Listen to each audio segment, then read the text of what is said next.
Halo semua, pandemi COVID-19 membuat keluarga sebetulnya makin banyak waktu untuk berkumpul di rumah. Namun belum tentu sering berkumpul membuat suasana itu bahagia atau senang. Selama stay at home, seringkali house atau rumah yang kita tempati kadang tidak lagi menjadi home, tanda petik ya. Kita seringkali juga merasa tidak betah, pengen cepat-cepat kembali kerja di luar, bosan di dalam rumah, jenuh, capek, melelahkan, tugas di rumah juga banyak, belum lagi kita sebagai orang tua, baik mengurus pekerjaan rumah tangga maupun mengurusi anak-anak, kadang anak-anak tengkar, ribut, berteriak sana dan sini, kita makin lama makin jenuh. Jadi stay at home belum tentu feel at home. Nah hari ini kita akan berbincang-bincang juga dengan seorang pakar parenting. Beliau adalah Ibu Charlotte K. Priyatna. Beliau adalah pendiri dan direktur sekolah Atalia Serpong Tangerang. Hampir 30 tahun berkecimpung dalam dunia pendidikan, dan hal ini membawanya untuk menggeluti dunia parenting dalam 20 tahun terakhir. Menjadi pembicara dalam seminar keluarga dan ceramah pendidikan baik di sekolah maupun di gereja. Bersama rekan sepelayanan di Yayasan Pendidikan Kristen Atalia Kilang, mendirikan sekolah gratis untuk kalangan yang tidak mampu yang dinamakan Sekolah Pinus, pendidikan integral untuk semua. Dan mari kita berbicara, kita ngobrol dengan Ibu Charlotte. Selamat sore Ibu Charlotte. Sore Ibu. Sore Ibu. Selamat sore, halo. Ya, Bernard. Dan semua juga peserta Zoom sore ini. Ibu Charlotte, terima kasih buat waktunya. Kita hari ini juga berkumpul, ingin belajar banyak bagaimana supaya meskipun kita stay at home, kadang-kadang kita tidak feel at home ya. Lalu peran kita juga sebagai orang tua bagaimana, dan kami persilahkan untuk Ibu Charlotte menyampaikan materi sore hari ini, feel at home. Silakan Ibu Charlotte.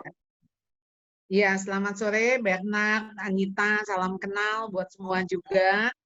Thank you, boleh diundang ya. Jadi tadi saya guyonan, jadi saya nggak usah ke Semarang ya, tapi saya bisa bersama-sama Anda, bisa menjadi saluran berkat, dan kiranya perbincangan kita sore hari ini bisa memberikan inspirasi, motivasi, dan semangat untuk kita tetap stay at home. Ya, kita berdoa dulu sebelum kita mulai ya. Mari kita berdoa. Ya Tuhan, kami mau tetap datang bersyukur kepada Tuhan di dalam kondisi apapun juga. Dan khususnya sore hari ini Tuhan, ketika kami boleh secara virtual, kami boleh dipertemukan, dan kami bersyukur ada teknologi di zaman sekarang ini, sehingga kami tetap bisa bertemu, bisa berkumpul, berdiskusi melalui alat ini. Dan kiranya 1,5 jam di depan kami percayakan ke dalam tangan Tuhan. Apapun pemikiran kami, perbincangan kami, kiranya boleh berkenan bagi Tuhan. Sehingga Tuhan memberkati. Dan kiranya apa yang sudah kami ketahui, yang kami pelajari, boleh kami lakukan dengan pertolongan Tuhan. Kami serahkan seluruh pembicaraan ini, dan termasuk hamba-Mu Tuhan, mulut, bibirnya, pikirannya, hatinya, semua ada di dalam kendali Tuhan. Bersyukur, memuji Tuhan senantiasa, di dalam nama Tuhan Yesus kami berdoa. Amin. Amin. Ya, tadi Bernard sudah memberikan satu pembukaan. Ya, kita berada pada satu situasi yang kita nggak pernah predik, kita nggak harapkan, tapi kita tahu-tahu sudah di dalam kondisi seperti ini. Yaitu apa? Stay at home. Jadi yang sebelumnya kita berpikir gini, aduh seandainya libur lebih lama, seandainya saya bisa cuti lebih panjang, seandainya saya bisa ada di rumah, yang bisa bangun jam berapa aja gitu ya, bisa tidur siang, bisa nenangga, ngobrol. Wah, kita mimpikan ya. Tapi ternyata sekarang sudah mungkin 1,5 bulan gitu ya. Jadi awal-awal kan kita excited ya. Wah ya asik juga nih ya, seminggu, 2 minggu. Ini lama-lama setelah 1,5 bulan kita mikirnya gini, kapan balik ke kantor? Kapan ini, karena kita sudah mulai jenuh, capek, dan sebagainya tadi ya. Jadi kita sudah mulai boring juga nih. Bukan hanya kita, anak-anak juga gitu ya. Jadi kita menghadapi situasi yang begini. ketemu orangnya kan dia lagi, dia lagi.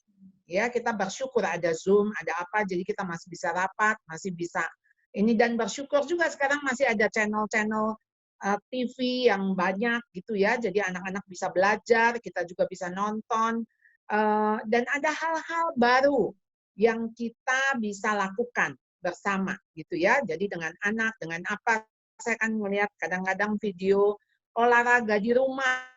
Gimana nih caranya kita mau nge-gym di rumah? Kita mau treadmill di rumah, tapi nggak ada alatnya kan?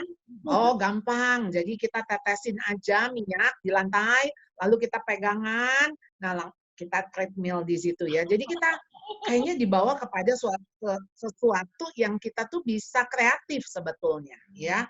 Nah, bagaimana stay at home ini menjadi feel at home? Karena ya kita dipaksa untuk berada di dalam satu tempat bersama-sama. Jadi sampai ada yang, kan ini puluhan ribu napi dikeluarin.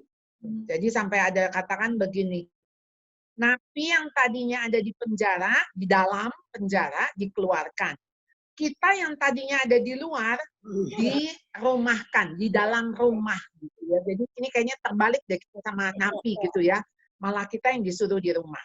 Jadi kita dipaksa berada di dalam 4 dinding ini gitu ya, yang bertemu orangnya 4L, lu lagi, lu lagi. Mungkin kalau kita kerja, kita kan pulang kerja masih ada kangennya, karena nggak ketemu anak, ketemu istri, mungkin pagi anak-anak udah berangkat sekolah ya. Nah, kalau sekarang, jadi kan kita melihat mereka 24 jam kira-kira ya. Jadi dari yang semulanya kayaknya, aduh lucu ya, aduh ngegemesin ya, lama-lama ya ampun, ini anak ya nggak mau nurut. Karena yang tadinya orang tua bekerja, ya mungkin kan ngelihat anaknya waktu pulang dengan waktu singkat, ya lebih tolerans lah. Jadi ya sudah, nggak apa-apalah. Ya, toh juga sepanjang hari dia nggak ketemu. Sekarang toleransi kita sepertinya makin pendek. Ya, ini mama udah berapa kali yang ngomong kamu untuk mandi, masih nggak mau mandi. Ya, ini makannya nih nggak habis-habis ya dari tadi ya. Sambil main ya, sambil apa ya. Nah, jadi toleransi kita juga sekarang makin pendek, kesabaran makin pendek. Karena apa? Karena kita ngelihat dia 24 jam.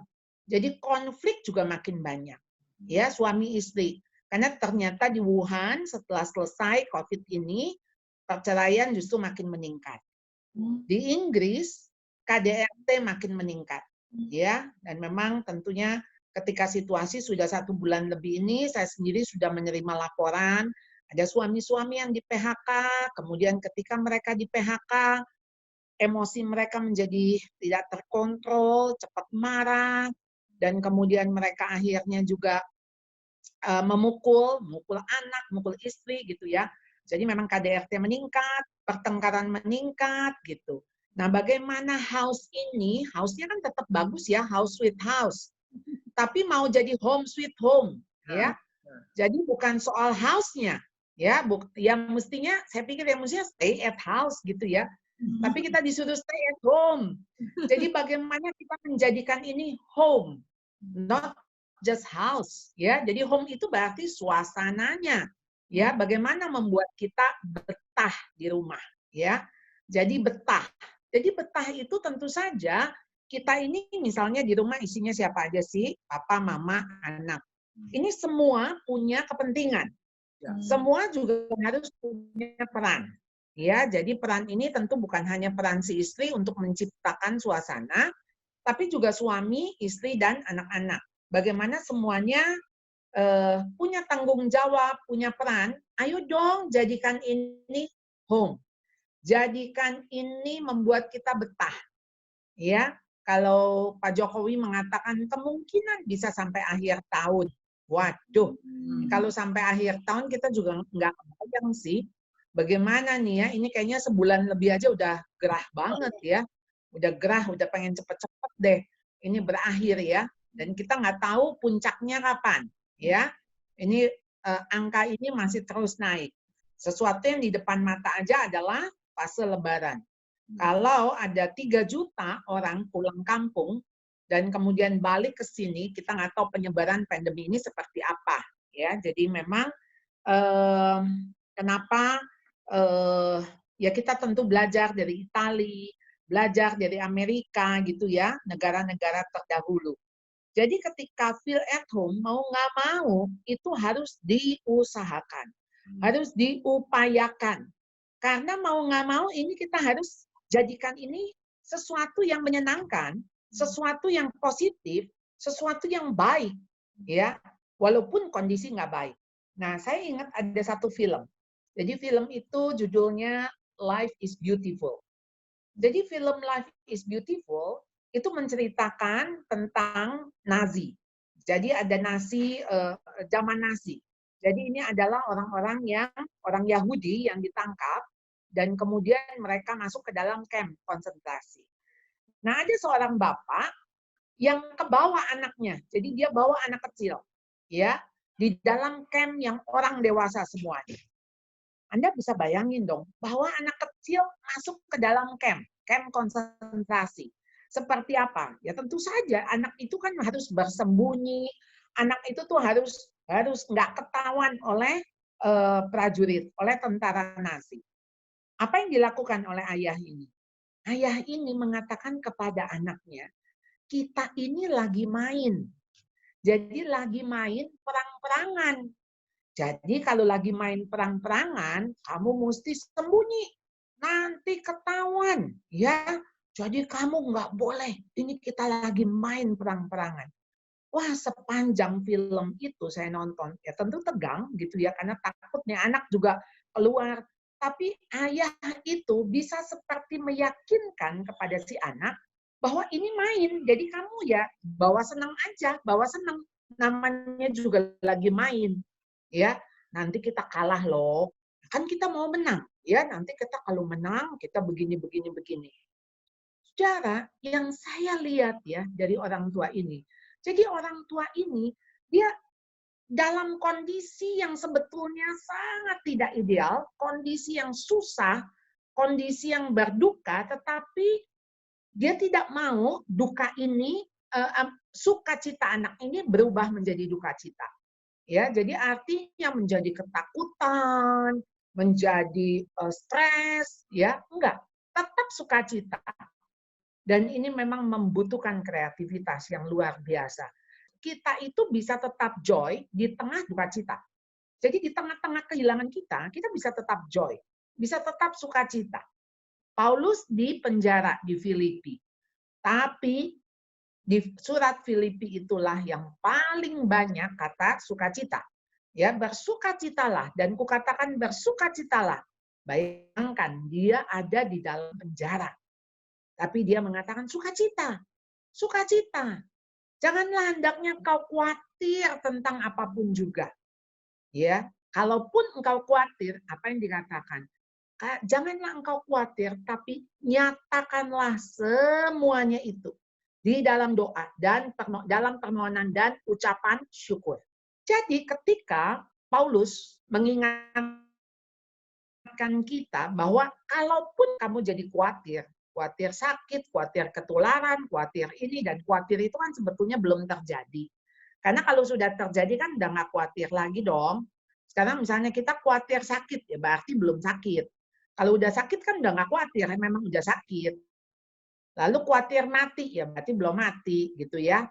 Jadi kekhawatiran itu berarti belum terjadi, tapi hanya ketakutan di dalam pikiran. Nah, semuanya itu masalahnya di dalam pikiran. Maka Tuhan bilang, kalau engkau datang kepada Tuhan di dalam permohonan dan ucapan syukur, ya maka damai sejahtera Allah yang melampaui akal pikiran itu akan memenuhi hatimu, akan memenuhi pikiranmu. Ya, jadi pikiran kita yang mesti diisi apa? Pikirkanlah yang suci, yang adil, yang baik, yang sedap didengar, yang mulia, semua yang positif, pikirin itu. Ya, jadi sekarang masalahnya di apa? Di mindset, ya. Jadi mindset kita yang harus, kita kan berada pada kondisi yang saat ini sebetulnya untungnya bukan kita aja. Jadi ini mah semua. Jadi kalau semua tuh sebetulnya ya berasa ya udah gitu, mau nggak mau kan. Kecuali misalnya kita harus dirumahkan karena kita serumah tuh kita kena penyakit, ya, atau kita ya kayak orang di penjara lah. Tapi ini kan kita di penjara ya gitu, maksudnya suruh masuk ke rumah ya. Jadi artinya kita semua juga mengalami hal yang sama, ya. Nah, dengan kondisi yang kita harus bawa boyong kerjaan di rumah, bayangin ya, rumah tuh mesti berfungsi, bukan jadi rumah aja, sekarang berubah jadi kantor, ya, karena Anda kan kerja di rumah. Tapi ini rumah juga bisa berubah jadi restoran, ya. Jadi kan kita nggak boleh ke restoran. Lalu sekarang caranya bagaimana? Wah, sekarang mah bisa semua kita minta apa? GoFood ya, bisa GrabFood, semua dikirim lalu kita ciptakan kayak kita lagi makan di restoran. Jadi gimana caranya papa mamahnya yang jadi misalnya jadi koki, mamahnya jadi pelayan, anaknya duduk, nanti gantian. Ya, nanti makan malamnya papa mamahnya yang jadi customer. Jadi mereka yang catat, oh mau makan apa ya Bapak ya, Om? Oh mau apa? Oh pesen es campur. Ya mesennya mah es campur, nanti keluarnya air dingin juga, air es gitu. Pokoknya kan asal nulis saja kan, steak. Bagaimana tulisannya kalau steak gitu ya. Jadi itu juga jadi bisa pembelajaran juga ke anak gitu kan. Ya, tetap sih yang keluar juga sayur asem gitu ya. Jadi ini kan yang keluar kan apa yang ada, tapi kan kira-kira bisa namanya juga main. Main. Jadi kita bawa ini, kita bilang ini kita sedang bermain dan bermain itu akan ada akhirnya nggak? Akan ada akhirnya. Pasti berakhir kok, namanya juga main. Tapi berakhirnya kapan? Kita nggak tahu. Dan rasanya ingat waktu kita kecil, waktu kita main, kayaknya nggak mau berakhir kan? Coba waktu lagi main, Anda dipanggil pulang. Ayo pulang, mandi, ayo belajar. Sebel banget deh. Soalnya apa? Namanya main. Kayaknya kalau kita main rasanya pengen panjang, mau lama gitu main. Nah, sekarang jadi mindset Anda kan berubah. Ini lagi main, ya. Jadi main kantor-kantoran, main restoran-restoran, ya. Main apa? Spa, bikin spa di rumah, ya. Jadi kita apa namanya pijit-pijitan lah, lalu di facial mukanya gitu kan. Ya udah kita belajar lah, ambil aja minyak apa gitu kan, dilulur apa kasih lulur. Nah, kayak gini loh kamu ya, ini lagi di pedi, di manicure, pedicure. Udah berubah tuh rumah jadi salon gitu ya. Jadi sebetulnya tinggal kita memandang apa nih ini yang kita bisa bisa rubah gitu. Karena kita mau jadiin feel at home ini betul-betul homey ya. Jadi kita tuh ada di house tapi bagaimana suasananya ya. Nah, jadi kalau Anda terus berada di mindset yang sebelum kejadian ini ada, kayaknya Anda bakal stres. Ya, daripada Anda stres, mendingan ayolah kita sekarang punya double job, triple job. Ya, jadi job kita bukan cuma jadi mama papa, nanti jadi guru juga, ya kan? Ya, jadi pembantunya juga, jadi babysitternya juga, jadi tukang pijitnya lah, jadi guru lesnya lah, apa aja, pokoknya tuh Anda bisa bermacam-macam fungsinya, ya. Jadi Anda jangan, ya kan seharusnya begini, seharusnya begitu. Ya kalau udah pakai kata seharusnya mah berarti kita stres ya. Jadi kalau kita stres, bentar lagi seteruk ya. Nah, udah deh.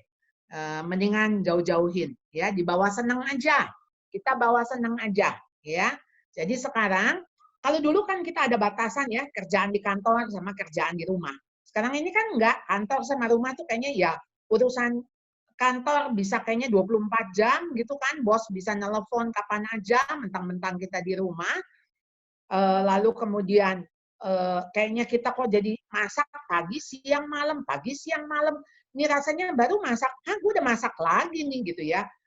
Nah, jadi itu memang ada hal-hal yang memang membuat kayaknya kalian ya saat ini sih ketawa aja gitu. Kita bisa memilih, itu pilihan ya, mau pilihan capek, mau pilihan apa. Kalau misalnya sampai udah ya sekarang cuma makan nasi aja ya, ini mama udah nggak sanggup masak lagi. Udah makan nasi, taburin aja garam. Nah, bilang begini ya, ini ya zaman Jepang ya, kita berada di zaman Jepang.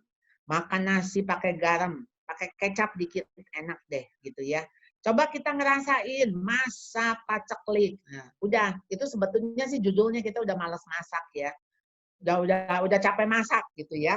Nah, jadi akhirnya cuma nasi sama kecap sama kerupuk. Jangan-jangan itu menjadi pengalaman yang tak terlupakan seumur hidup. Ya, kapan lagi makan nasi sama kecap sama kerupuk? Kalau lagi normal, nggak mungkin kita kasih, ya nggak? Ya nggak mungkin lah. Tapi ini pada masa-masa begini, jadi sebetulnya apa sih? Apa yang harus kita lakukan? Ya, jadi saya memakai ada yang namanya lima singkatan gitu ya, 5 singkatan dari kata betah, ya betah. Nah, betah tuh yang pertama yaitu buat jadwal, ya. Jadi buat jadwal. Nah, buat jadwal itu sebetulnya begini kan, Anda jadi belajar tertib, ya. Sekarang kan bukannya hidup lebih teratur, betul nggak? Tidurnya jam berapa, bangunnya jam berapa, kan jadi bisa diatur kan? Nggak kesusu-susu bangunnya gitu loh. Kan biasanya kan kerjaan banyak numpuk, tidur lebih malam. Lalu kemudian besok pagi kita udah kebirit-birit lagi karena ada meeting. Misalnya, wah meetingnya jauh, jadi kita mesti berangkat pagi kalau nggak macet. Ya, dengan kondisi sekarang ini, karena kita ada di rumah 24 jam, jadi sebetulnya kita bisa menyusun waktu-waktu itu dengan lebih terkontrol, ya terjadwal. Jadi bahkan sekarang ya, kan ini lagi isunya kan jemuran gitu ya. Bukan jemuran baju ya, berjemur. Jadi berjemur, kan berjemur pagi hari. Ya, di jam 9 gitu kan. Nah, ya sudah, kita tuh bisa jam 9 sampai 9.30 saya udah mau lihat tetangga kita tuh mulai berjemur, mereka jalan ya. Nah, sekarang ini saya juga jadi lihat ya, ini antar tetangga tuh jadi ngobrol. Jadi ngobrol, kan mau nggak mau kan, walaupun sama-sama berjemur, tapi kan bisa jarak 2 meter gitu loh. Ya, jadi bisa ngomong antara tetangga yang satu dengan tetangga yang lain. Jadi iya ya, kapan lagi coba jadwal nenangga yang pasti ya, tiap pagi jadwal ngejemur, jemur badan, jemur di bawah matahari ya. Jadwal-jadwal semua justru bisa kita buat. Oke, jadi itu tadi tentang apa namanya? Betah ya. Jadi betah ada semacam kayak singkatannya. Yang B yang pertama buat jadwal. Jadi buat jadwal, ayo. Jadi kita itu sebetulnya kan kita yang menguasai waktu. Kita yang mengatur waktu. Jadi bukan waktu yang ngatur kita. Selama ini kita selalu ributnya nggak ada waktu. Nggak ada waktu. Sekarang kita punya waktu 24 jam. Nah, tapi 24 jam create-nya seperti apa? Gitu ya. Jadi bagaimana kita meng-create, bagaimana kita menyusun jadwal, bagaimana kita mengatur aktivitas kita, aktivitas yang masing-masing, aktivitas yang barengan. Apalagi kalau sekarang misalnya punya 2-3 anak. 3 anak, kalau semuanya butuh komputer, semuanya kan home learning, semua butuh komputer. Ini berebut. Komputernya cuma ada berapa di rumah, yang satu pakai PC, yang satu pakai laptop. Wah ya, berebut, berantem. Nah ini kita atur. Jadi mau nggak mau buat timetable. Jadi timetable, jadi ya memang bangun jam berapa, tentu kita bisa ngatur bangun lebih siang. Betul nggak? Bisa tidur siang lagi sekarang. Ya, sebetulnya bisa tidur siang sebentar. Kita bisa ngatur mau makan jam berapa. Bisa diatur. Kalau dulu kan ya udah sesempatnya, sebangunnya, ya kan? Sekarang kan ya bisa kita atur. Pokoknya mungkin makan pagi nggak bisa bareng. Ya kadang-kadang yang kecil masih bangun lebih siang. Tapi makan siang bisa bersama, makan malam bisa bersama gitu. Itu yang tinggal kita bisa atur. Jadi yang pertama, ingat kita harus buat jadwal. Karena apa? Karena kita yang mengatur waktu, bukan tidak punya waktu. Jadi sekarang waktu itu kita yang atur. Karena justru kita sekarang punya kelebihan waktu. Ya, waktu yang dimana kita harus bisa menyusun jadwal itu.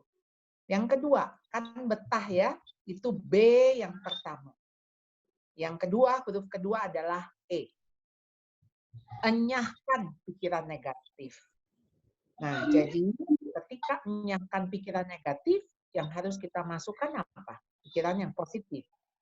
Dan saat itu, kalau yang tadi, B yang pertama buat jadwal, yaitu belajar tertib. Kalau sekarang, belajar bersyukur. Karena apa? Karena keluhan, kekhawatiran justru akan meningkatkan stres. Jadi apalagi dengan sekarang COVID-19.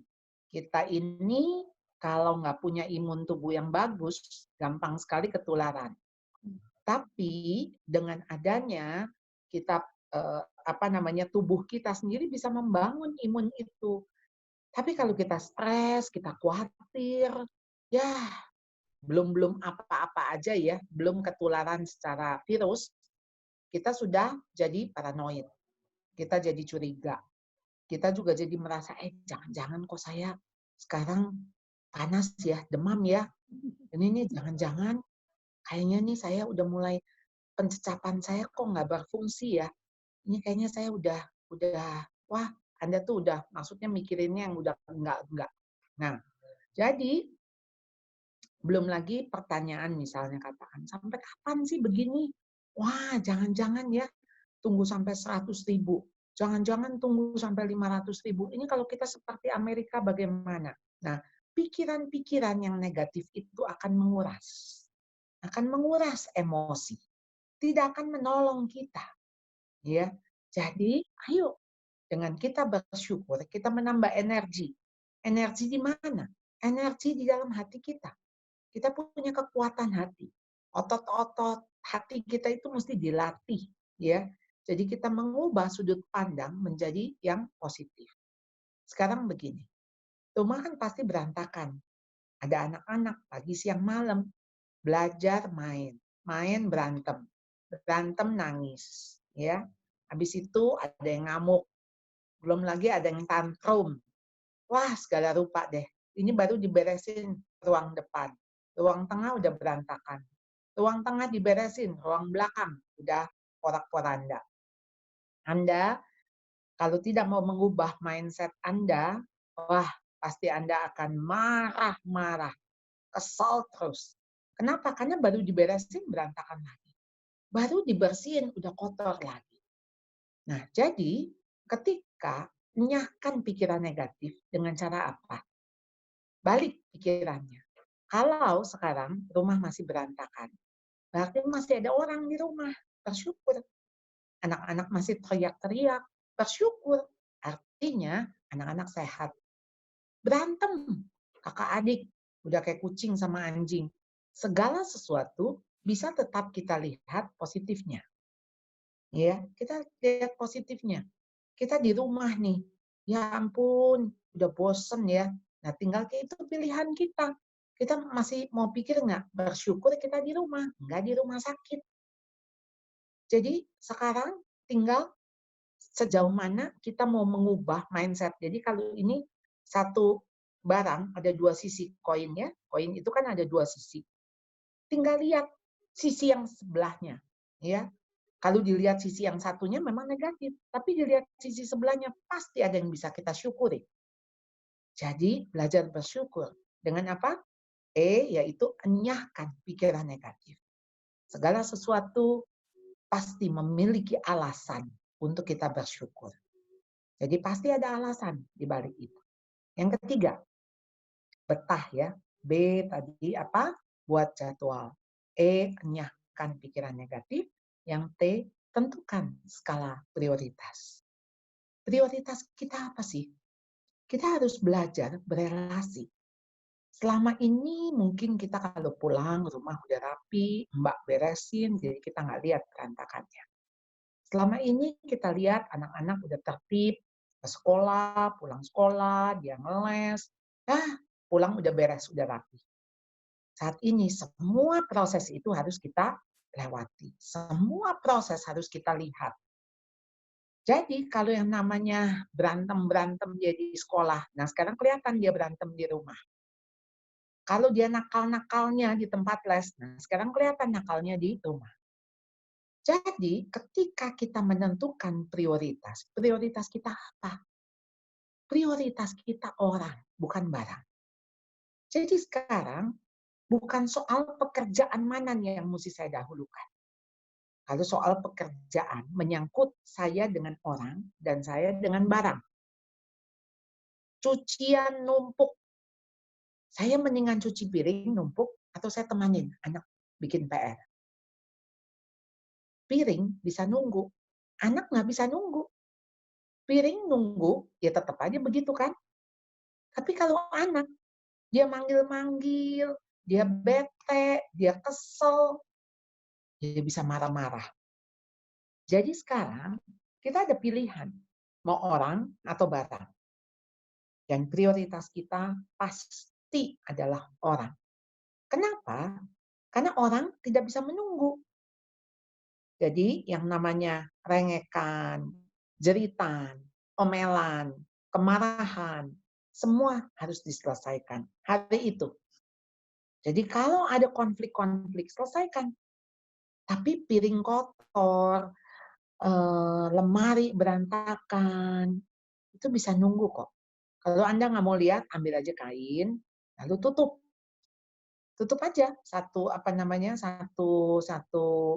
bagian itu, tutup. Ambil aja spray. Udah nggak kelihatan. Minimal. Kalau nggak tinggalin dulu. Toh yang namanya berantakan nggak akan tambah jadi berantakan. Ya begitu aja kan.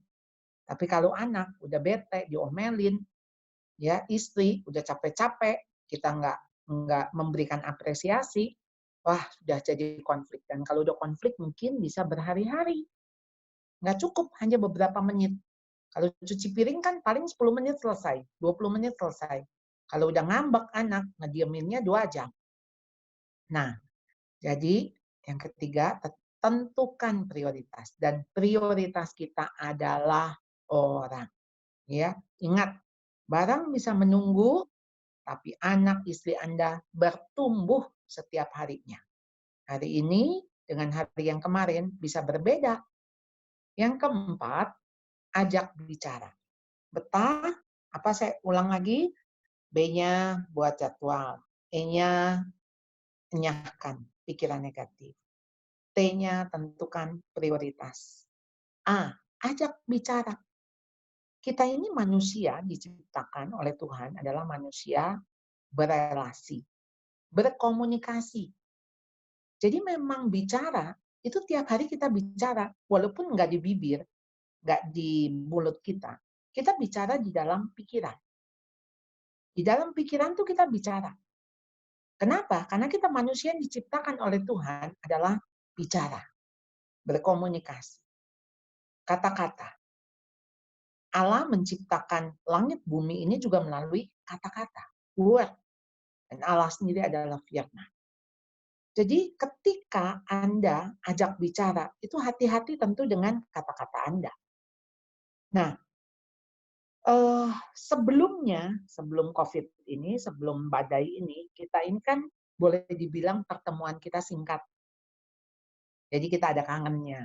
Tadi saya sudah singgung, berarti kita sifatnya lebih toleran. Tapi begitu sekarang, ini konflik lebih sering terjadi karena kita ketemu. Karena kelihatan jeleknya.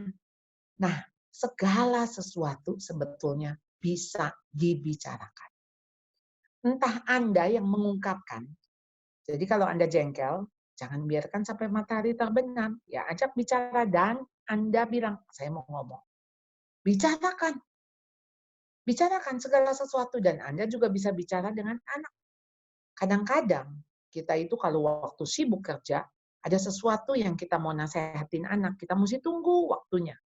Mungkin nggak bisa hari itu karena dia lagi bete, sementara kita juga punya kerjaan banyak. Lalu kemudian setelah kerjaan kita banyak seperti itu, kita lupa untuk menyelesaikan. Nah, ini mumpung ada di rumah, jadi kita bisa atur. Oh ya, entar waktu mau tidur, ya kita ajak dia bicara. Atau besok pagi-pagi, waktu dia masih tidur, kita udah ke kamarnya, ya kita udah mulai bisa membangun lagi relasi. Jadi, ayo kesempatan dipakai ya sebagai ajang latihan untuk membangun komunikasi dan membangun relasi. Ya, mumpung semuanya berada di rumah. Kalau dulu nih buat yang punya anak remaja, kita mau ngomong, dia udah lari ke rumah teman. Dia udah hang out keluar. Kalau sekarang kan nggak bisa. Mau bete, mau kesel, dia tetap ada di rumah. Ya udah, itu kesempatan buat kita menyelesaikan konflik, rekonsiliasi. Ya, jadi ayo berselisih dan berbeda pendapat itu manusiawi, ya nggak bisa dihindari. Kadang-kadang justru kelihatan kan konflik-konfliknya. Namun semua itu bisa diminimalisir dengan keterbukaan dan dengan berkomunikasi. Dibicarakan, didiskusikan, diutarakan agar orang lain jadi bisa tahu dan bisa kenal. Pakai kesempatan ini menjadi momen-momen yang berharga. Momen minta maaf, momen memaafkan, momen rekonsiliasi. Sehingga mungkin ini yang menjadi memori di pikiran anak-anak. Nah, ketika jadi memori, itu dia bawa satu hari ke masa depannya, dan dia bisa cerita ke anak-anak mereka. Wah, dulu ya waktu mama tuh pernah ngerasain di rumah 2 bulan di rumah tapi sehat. Nah, apa yang terjadi? Nah, itu kan bisa jadi warisan cerita, legacy karakter apa yang harus dipelajari dalam situasi-situasi ini. Jadi, ajaklah bicara. Bicara, ayo bicarakan. Yang kelima, hak betah. Harus rest.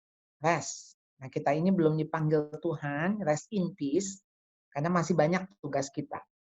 Ya, kalau tugas kita udah selesai sih pasti udah dipanggil Tuhan, rest in peace. Tapi artinya selama masih di dunia ini, kita harus rest. Rest itu di mana sih? Ketika Tuhan bilang, marilah kepadaku yang letih, lesu, dan berbeban berat. Aku akan memberikan kelegaan. Rest itu akan membuat kita bisa lega. Nah, masalahnya kadang-kadang ketika kita ada di rumah, tanpa sadar karena kita pikir kita punya banyak waktu, kita jadi overwork. Nggak ada batasan jam kerja. Kalau di kantor, ada masuk, ada pulang. Tapi di rumah, ya nggak ada masuknya, nggak ada pulangnya. Jadi kadang-kadang kita bisa lupa waktu. Ya, jadi ya mungkin anak-anak jadi main gamenya nggak ada batas waktu, atau ibu-ibu nonton drakor, drama Korea, waduh, bablas. Nah, saat-saat ini sebetulnya kita bisa memilih untuk belajar slow down. Belajar rest. Dari mana sih rest itu? Kita punya kesempatan waktu ketemu Tuhan. Ya, kita bisa atur, kita saat teduh, ya, kita menulis. Mungkin di jam-jam yang artinya semua sudah tenang. Rest itu di mana? Bukan soal rest istirahat tidur, tapi Anda bisa melakukan hobi-hobi. Saya sudah mungkin belasan tahun karena tambah sibuk, jadi nggak sempat bikin kudapan makanan buat anak-anak. Nah ini karena di rumah muncullah hobi-hobi lama saya. Anak saya sampai bilang, waduh mami udah 15 tahun nggak bikin donat. Udah nggak tahu dia sebut, pokoknya lebih dari 10 tahun lah, yang artinya saya membuat kue-kue yang sudah lama saya nggak buat. Saya bisa kembali ke hobi yang lama. Nah itu juga bagi saya rest. Rest, wah iya ya, menyenangkan.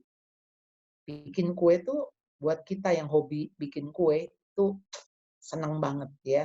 Nggak senengnya cuma kalau gagal aja, kalau angus, kalau batet gitu ya. Tapi begitu semua pada bisa menikmati, wah enak, wah itu deh rasanya capeknya juga hilang. Nah, Restnya kita jangan lupa. Ada me time, ada alone with God, ya. Ayo berikan tubuh Anda reward, mengajak istirahat, nonton film yang bagus, baca buku yang belum dituntaskan, ya, melakukan hobi-hobi lama. Karena saat ini waktu memang sedang slow down. Kalau Anda kerja, waktu itu kayaknya lari. Ini apalagi jam 6 sampai jam 7 pagi. Biasanya tuh jam 6 sampai jam 7 pagi, berasanya cuma 10 menit atau 15 menit. Sekarang ini Anda bisa kayaknya, hah? Baru 15 menit ya? Baru 10 menit ya? Kok lama banget gitu ya? Jadi memang waktu pun berjalan lebih lambat. Oleh karena itu, kita harus rest. Slow down semua aktiviti kita. Ingat, dalam tinggal tenang dan percaya terletak kekuatan Anda. Sempatkan untuk Anda bisa berkomunikasi intim dengan Tuhan. Serahkan hari Anda dan hati Anda kepada Tuhan. Stay at home and feel at home. Ya, Ada pertanyaan yang pertama, kan? orang tua itu diperhadapkan pada pilihan dilematis. Iya. Pertama, selalu siap mendampingi anak, sehingga anak banyak belajar dari orang tua, dan tidak tergantung dengan gadget untuk bermain game. Namun Ya. artinya orang tua tidak bisa dua-duanya, maksudnya sibuk bekerja, atau terbatas sekali pilihan pekerjaan, agar dua orang tuanya juga bisa bekerja semua. Bukan pilihan yang mudah, karena bisa jadi orang tua punya banyak pilihan yang tidak banyak di dalam bekerja. Sehingga kalau akan bekerja semua, ya risikonya anak akan banyak menghabiskan waktu luang dengan bermain game saja. Gimana Bu Charlotte? Ketika suami istri juga sama-sama bekerja gitu, lalu akhirnya kekurangan waktu untuk dampingi anak ya? Iya, jadi memang tadi di dalam yang singkatan betah itu ada yang T, yaitu tentukan prioritas. Nah, saya bilang orang sama barang. Mana? Siapa yang bisa menunda? Ya, sementara anak bulan ini sama bulan depan dia sudah bertumbuh. Jadi artinya bulan depan dia udah tidak sama dengan bulan ini kan. Nah, tetapi pekerjaan kita sebetulnya itu kan bisa mengalami penundaan gitulah. Nah, jadi tinggal diatur jadwalnya. Jadi balik lagi tuh buat jadwal, gimana supaya gantian. Oke, saya dulu. Sekarang kamu temenin anak misalnya. Ya. Jadi sekarang misalnya temenin anak sementara yang gantian gitu ya. Itu bisa diatur. Karena begitu ada di dalam rumah, kan secara ruangan jadi satu. Nih, udah maksudnya kan udah nggak bisa kemana-mana. Kan susah nih kalau kita waktunya biasa kan tahu-tahu anak dipanggil sama tetangga gitu kan, ajak main, dipanggil tetangga, tahu-tahu kita ditelepon sama bos misalnya, atau tahu-tahu ada customer gitu kan, yang mau nggak mau kan situasi itu nggak bisa kayak sekarang. Sekarang ini secara tempat bersama-sama. Secara waktu juga jadi bersama-sama dong. Secara waktu kita lewatkan bersama-sama, secara tempat juga kita nempatinnya bersama-sama. Jadi kita dibatasi oleh ruang dan waktu yang bisa bersama-sama. Nah, ketika kita dibatasi oleh ruang dan waktu yang bersama-sama ini sebetulnya lebih mudah untuk mengontrol, lebih mudah kita menata. Karena gangguan-gangguan itu ya lebih sedikit lah ketimbang maksudnya pada hari-hari yang tadi saya katakan misalnya yang berjalan normal, itu kan kita mau ketemu aja sulit. Coba bayangkan kita mau ketemu teman, kita mau meeting, kita mau apa kalau di hari yang kita biasa normal kan sulit. Kalau sekarang kan kayaknya nggak ada alasan nggak bisa meeting gitu kan. Karena apa? Semua ada di rumah. Paling bentrokan kalau saya ada meeting yang lain gitu. Tetapi kan at least orangnya kan ada di rumah. Tinggal diatur gitu kan. Nah, jadi tentukan prioritas. Orang lebih penting dari barang. Itu aja tagline-nya, ya. Oke. Teman-teman ada yang mau tanya? Silakan yuk tanya langsung aja. Bisa angkat tangannya. Oke, Meta, silakan Meta di-unmute. Yes. Oke. Sore Bu, saya punya anak usia sekitar 8,5 tahun. Sejak kecil memang saya itu kan anak saya cuma satu ini. Terus sejak kecil itu saya meminimalkan dia dengan teknologi. Jadi kayak gadget itu dia nggak pernah pegang. Terus TV juga nggak terlalu sering kayak begitu. Tapi maksudnya gini, kayak TV itu kan banyak yang ditonton itu banyak negatifnya daripada positifnya, istilahnya seperti itu. Dan saya menonjolkan dia untuk main aja sama teman, sama tetangga, atau main sama saya bikin sesuatu. Nah, cuman dengan berjalannya waktu kan dia punya teman semakin banyak. Nah, waktu mereka main bareng gitu, lagi playdate kan anak-anak ini kan macam-macam. Biasanya anak-anak ini nggak terlalu betah main bareng itu terlalu lama kan. Akhirnya ada 1-2 anak itu yang megang handphone. Dan setelah itu jadi akhirnya kan dia kayak ngerasa dicuekin gitu kan. Terus dia datang ke saya, dia minta handphone kayak gitu. Terus saya sih selalu ngomong kalau memang cuma mau main handphone, yuk kita pulang aja.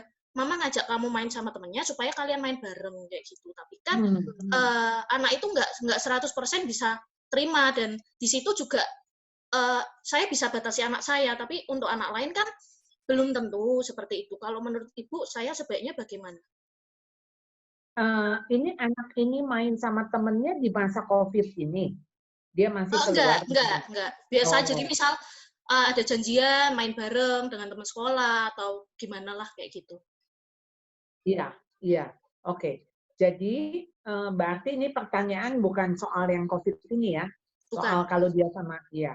Jadi artinya begini, ketika kita mau menerapkan sebuah karakter, sebuah disiplin kepada anak, memang itu akan dipengaruhi oleh teman-temannya. Jadi berbeda nilai, value.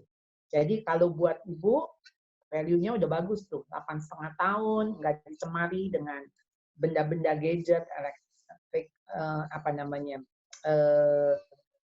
babysitter gitu ya, disebutnya kan, babysitter elektrik tuh, gadget. Karena bikin anak tenang, bikin anak jadi bisa main. Nah, ibu udah mengajarkannya mainnya sama teman. Nah, mesti cari teman-teman yang juga begitu. Karena kalau enggak, anak-anak kita bakal keikut. Makanya kan pulang dia bilang, Mami aku mau main gadget.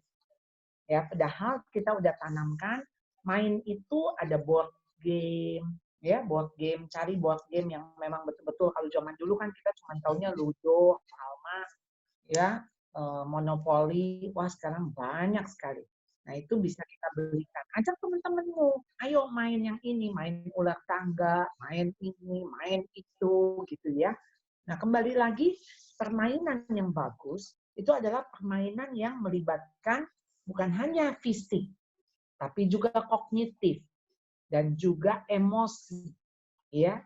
Dan kita berharap juga adanya bahasa misalnya, ya ini juga kalau bisa membangun spiritual lebih bagus lagi. Jadi ada permainan-permainan, maksudnya kan kalau sekarang cuman fisiknya aja. Nah kalau cuman fisik, padahal tidak membangun karakter.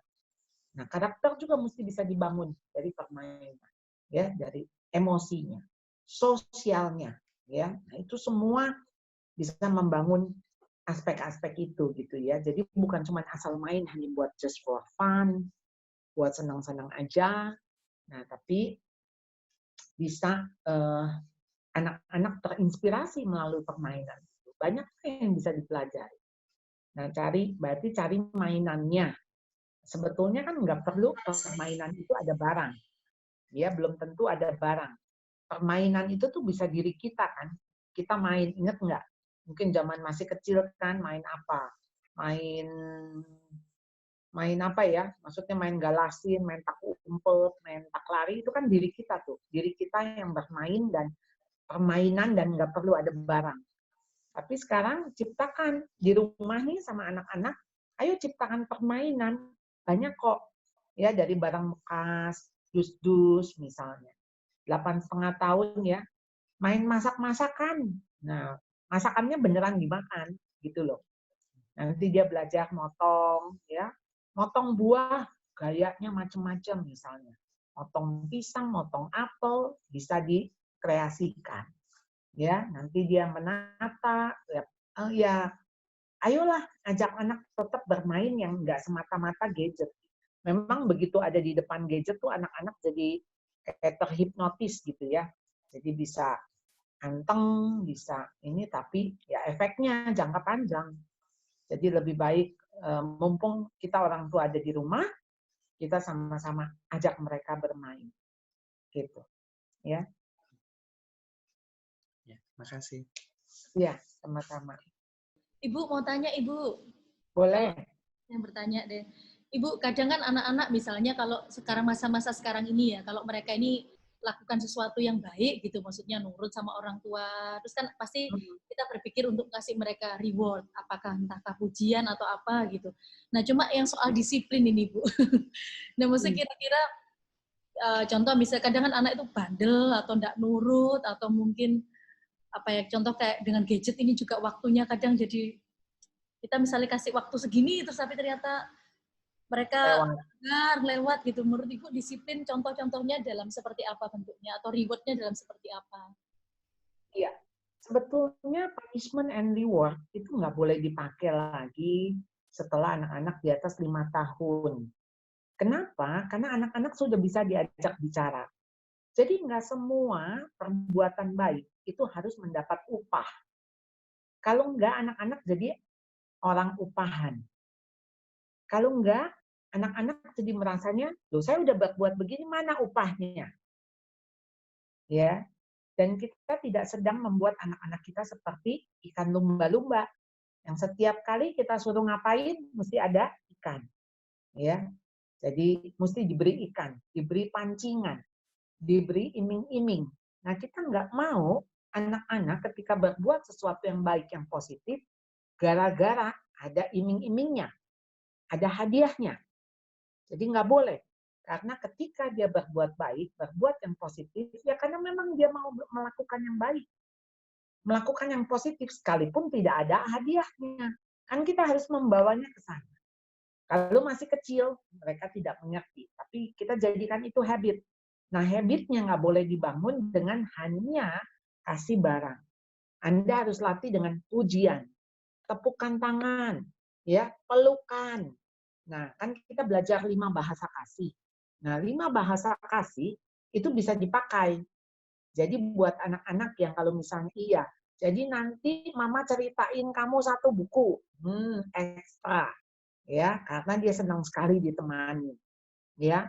Atau buat anak-anak yang bahasa kasihnya tulisan kata-kata gitu ya, jadi word. Kan Anda bisa bikinin, wah kamu cantik anak mama, dibikinin stiker, dibikinin yang bagus-bagus, apalagi sekarang kan tinggal buka komputer aja udah bisa ada gambar yang bagus, ada nama dia dibuat gitu. Nanti tempel di depan pintu kamar, tempel di meja belajar. Buat anak-anak yang punya bahasa kasihnya kata-kata, pakailah kata-kata. Jadi nggak harus selalu hadiah. Nah, bagaimana dengan disiplin? Ketika anak-anak tidak melakukan disiplin, juga jangan main dihukum. Kita harus ajak ngomong, ajak bicara. Jadi ketika kita ajak bicara, kita katakan, apa yang kamu lakukan ini nggak baik. Nggak baiknya di mana? Jelasin why-nya. Karena ini, misalnya katakan, mama sudah bilang, pegang gadget 1 jam. Tapi kamu 1,5 jam, kamu lewat. Ya. Nah, berarti kamu sudah mengambil 1/2 jam yang mestinya jatah buat besok. Jadi berarti besok tinggal 1/2 jam. Nggak usah dihukum, berikan saja konsekuensinya. Konsekuensi mengikuti. Jadi dia juga dihadapkan dengan pilihan. Ya, pilihan. Pada anak yang besar harus konsekuensi yang terjadi. Tapi kalau pada anak kecil memang dia belum tahu itu konsekuensi. Jadi memang harus sifatnya hukuman. Ya, kalau kamu melanggar berarti dihukum. Dihukumnya apa? Nggak boleh main. Karena kamu sudah main berantakan. Tadi mama udah bilang beresin mainan, tapi kamu nggak beresin. Nah, hukumannya apa? Hukumannya mainannya ditaruh 2 hari di atas, nggak boleh dimainkan. Baru hari yang ketiga baru boleh main. Supaya kamu tahu, kalau mainan itu mau kamu mainin lagi, berarti mainan itu harus dibereskan. Gitu. Ibu, ini ada titipan pertanyaan. Kalau Ya. misalnya ini orang tuanya meskipun di rumah Ibu, tapi harus bekerja di rumah. Maksudnya contoh tadi seperti yang Ibu ceritakan tadi, bosnya teleponnya lebih sering jadinya, terus pekerjaannya jadi banyak. Terus gimana caranya supaya ini kadang pilihannya itu anak itu malah dikasih gadget. Nah, menurut Ibu gimana? Dengan contoh jam kerjanya di rumah ini padat ini Ibu, tapi istilahnya anak juga harus diperhatikan. Iya, mungkin Mbak Arti, yang pertama, Anda harus ngomong juga sama bos. Yang artinya, bos maaf, saya boleh nggak office hour saya ada jamnya. Jadi nggak 24 jam. Jadi artinya saya mungkin bisa dihubungi jam 8 sampai jam 5 sore, misalnya gitu. Lalu berarti saya nggak bisa setiap kali pegang gadget. Ya, karena saya juga tetap ada pekerjaan rumah. Apakah boleh nggak? Jadi kita sendiri ngomong, kita yang menentukan set. Lalu yang kedua, otomatis begitu Anda di jam-jam yang Anda office hour, Anda mesti menyediakan kegiatan anak. Jadi mesti udah ada. Jadi udah ada set, misalnya hari ini kegiatannya, misalnya anak umur berapa coba? Misalnya di dapur, berarti dia mesti masak. Atau misalnya dia ngeberesin buku, dia beresin lemari. Nah, jadi memang kita udah mesti ada tugas-tugas tambahan yang kegiatannya sudah dirancang. Ya, sekarang kan banyak juga tuh ngelihat di channel-channel YouTube atau apa, kita kegiatan anak-anak yang bisa kita kasih gitulah. Ya, jadi mau nggak mau itu dipersiapkan. Karena kan kita anggap kita kerja juga, tapi kita juga ada di rumah juga. Nah, jadi apakah kita juga bisa ngatur itu dengan bos? Jadi nggak yang bosnya bisa sampai jam 9 malam masih telepon kita, ngajak meeting. Boleh nggak ya ini karena saya juga ada di rumah, apakah boleh saya diatur waktunya? Nah, jadi kalau misalnya bosnya bilang, ya udah kalau gitu kamu siangnya aja yang kamu off gitu. Ya udah siang kita dengan anak. Jadi kita juga minta si bos untuk, karena mau nggak mau kita ada di rumah, berarti anak-anak juga akan lebih memanfaatkan kehadiran kita. Ya, jadi kita lebih banyak dikerjain anak lah saat ini. Tapi ya ini masa-masa yang sebentar lagi juga akan selesai. Maksudnya gini, artinya nggak selamanya begini. Jadi kita harus momen ini ya kita rebut, ya seize the day gitu ya. Apa namanya tuh? Film yang itu loh, Dead Poets Society itu. Jadi ketika dia bilang seize the day, ya, jadi itu carpe diem. Saya baru ingat. Jadi itu salah satu bahasa Latin, carpe diem, seize the day, rebutlah waktu. Jadi kita pakai kesempatan yang belum tentu terulang, ya. Sore Ibu. Sore. Saya dihadapin sama anak-anak remaja. Jadi sekarang 13 sama 15 tahun. Jadi perubahan komunikasi itu yang membuat saya kadang-kadang stres untuk menghadapinya, Bu. Jadi dulu mungkin bisa saya ngomong, "Yuk kamu kalau nggak gini nanti mama nggak gini loh." Misalnya saya gini. Tapi sekarang mereka, "Ya udah mama nggak mau ya udah." Saya sampai kebingungan, so aku kudu gimana? Padahal dengan kondisi yang misalnya saya suruh dulu tuh gampang banget, saya sampai struggling sendiri. Dulu kok ngomong gini aja langsung bisa konjak tanda kutip. Sekarang kok pakai apapun kalau dia nggak mau ya dia nggak mau gitu. Saya sampai misalnya untuk kesulitan dalam skill komunikasi dengan anak-anak remaja. Jadi kadang saya datang dengan kondisi saya melerem hati saya mau ngomong gitu pagi-pagi tuh. Nanti end up-nya pasti kita bisa berantem gitu. Ya udah mama gini kok, mama gitu kok. Jadi jadinya saya nggak tahu, dia bilang mama nggak ngertiin aku. Aku juga bilang kamu tuh nggak ngertiin mama. Jadi kadang-kadang terus begitu udah mentok gitu pasti papanya yang keluar, terus papanya ngomong sama mereka dan saya nggak bisa ngomong. Jadi saya cuma merasa kok saya jadi nggak bisa kadang masuk ke mereka. Jadi harus somehow yang saya ngomong tuh dia malah bilang enggak gitu. Begitu 2 hari kemudian terus bilang, iya bener mama bilang tuh karena temanku bilang gitu. Saya selalu bilang, loh kok harus temanmu yang ngomong dulu baru kamu percaya? Kok mama ngomong kamu nggak percaya?